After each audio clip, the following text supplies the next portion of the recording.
End of February 2021. Just thought I'd do a little update of the allotment on this absolutely glorious morning here up at the site, where amazingly I'm on my own. I cannot believe there's nobody else up here. Anyway, let's concentrate on your own plot, shall we, Ray? My bulb bed I've had to cover over temporarily with compost because what I assume our muntjacs have been digging out the bulbs. I'm hopefully going to have some nets arrive in the next couple of days, so I'll get this netted over and these moved off soon. Same. This I think is probably going to remain like this for most of the year. I'm not sure what I'm going to do with these beds just yet. As we come around here, strawberry bed is kind of all right. In the polytunnel, you see at the back on the right there, I've put some of my potatoes in. Some Kestrel second earlies. They're going in buckets. I'm doing all of my potatoes in buckets this year to see how that goes. They're going to sit in here for a little while and then eventually go out into a bed in the plot. The rest of the polytunnel now is all kind of tidied up, and I'm starting to prep for this year's crops. I've put in a little greenhouse in here so that I can start to bring up my chilies from home and my tomatoes from home once they get big enough, stick them in there, and then it should keep the frost off them and allow them to survive as I'm running out of space at home. In the main plot, I've had to put a temporary ratty old net on here because what I think are foxes are completely digging out the bed, doing a lot of damage. As you can see here and here and over there, and I believe what they're doing is they're looking for earthworms. So I had some temporary netting here, but the next update is probably going to look like that one, where it's going to have a green netting over it, tennis balls over some canes, and it's just, you know, provides enough cover to keep the bed safe. Over here, my onions and garlics. This bed's taking a hit, but I've run out of nets, so I just don't know what I can do until the new ones arrive.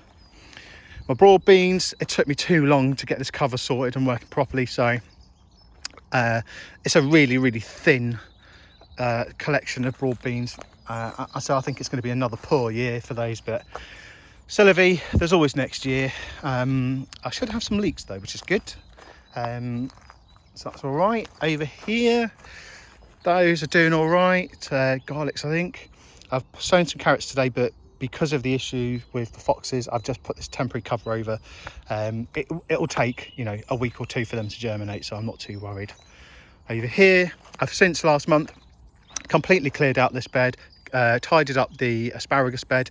This is where the potatoes will go, and they'll go in buckets in here. So it should be a really good experiment to see whether or not I get a better crop this year than last. The asparagus bed, like I say, it's all been cut back and weeded, although I can see some more weeds are starting to come through, so I'll have to keep an eye on that. But really looking forward to trying some of my asparagus this year.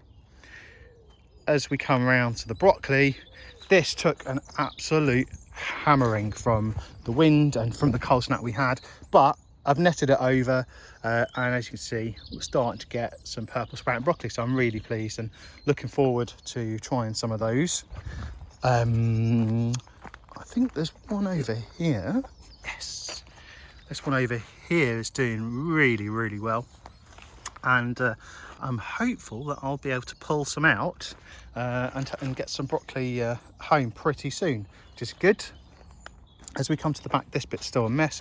Where I pulled out the pear tree last year, just needs backfilling a bit more, that covering over, and then some bark, and then this bit should be tidied up.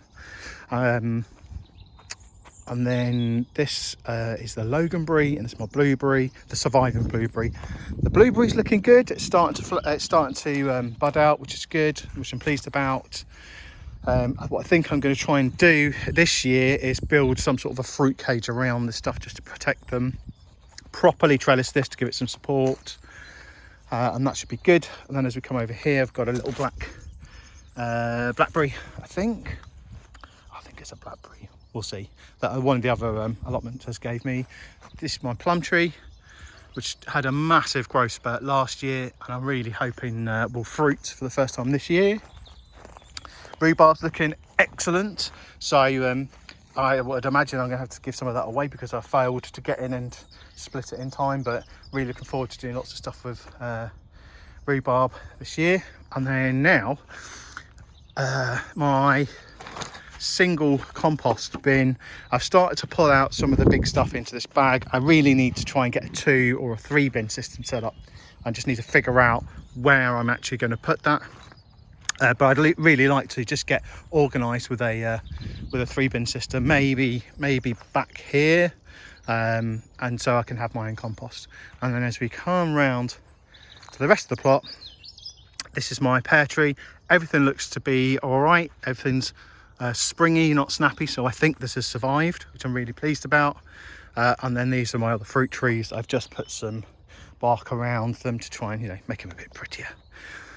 And I think that's about it. I'm really pleased with the progress so far. I feel like I'm setting myself up for success this year. So I'm going to carrying on. And hopefully next time, by the end of March, all of these beds will be properly netted over. I'll have stuff in the greenhouse, within the greenhouse, in the staging area. I should have more potatoes potted, and the bulb bed sorted. So until then, thanks for watching, and I'll see you next time.